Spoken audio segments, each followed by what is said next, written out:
tonight with stunning charges of murder for hire that paint the Indian government as the mastermind.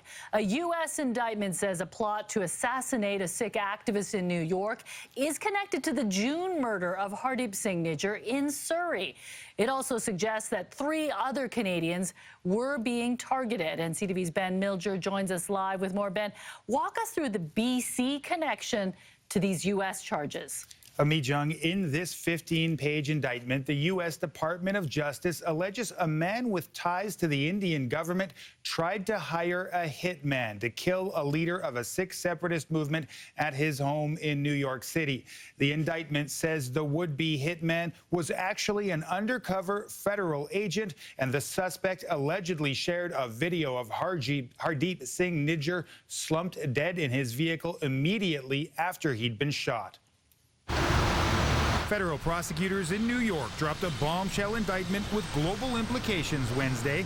They say an unnamed senior field officer in the Indian government plotted to have this man, Gurpatwant Singh Pannu, assassinated. Look, this is the home of the brave and land of the free. We are in America. We don't fear death. U.S. authorities arrested 52-year-old Nick Gupta and charged him with murder for hire. The would-be hitman he found turned out to be an undercover federal agent. Prosecutors say the price was $100,000 and allege this surveillance picture shows a $15,000 down payment changing hands. American authorities claim Pannu was targeted because of his activism for an independent Sikh homeland called Khalistan. His friend and fellow Khalistan separatist Hardeep Singh Nijjar was gunned down outside a Surrey Gurdwara in June. The indictment says just hours after the Nijjar murder, co-conspirator 1 sent Gupta a video clip that showed Nijjar's bloody body slumped in his vehicle. And the day after the Nijjar murder, Gupta told the undercover that Nijjar was also the target. And we have so many targets, adding in light of Nijjar's murder, there was now no need to wait on killing the victim. It clearly links Nijjar's murder to someone who is working at least with the government of India or at India government's behest.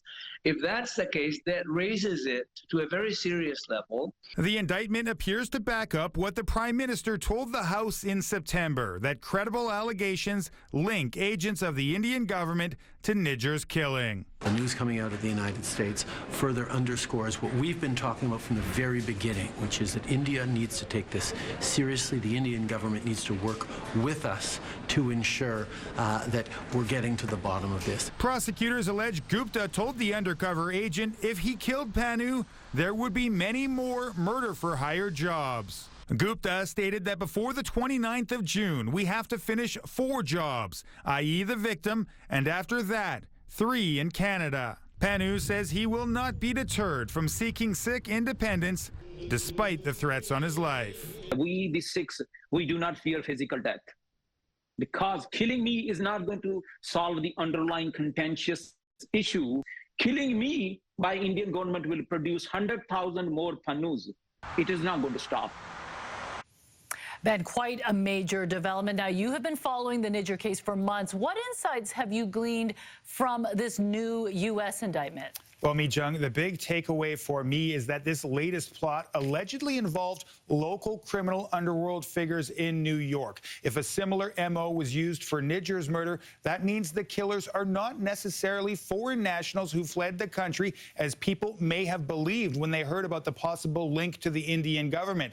They could be locals, and they could still be right here in the Lower Mainland. In the meantime, despite being largely indifferent to Canada's earlier allegations, the Indian government saying today they will take these U.S. allegations seriously. Mi-jung? All right. Thank you, Ben.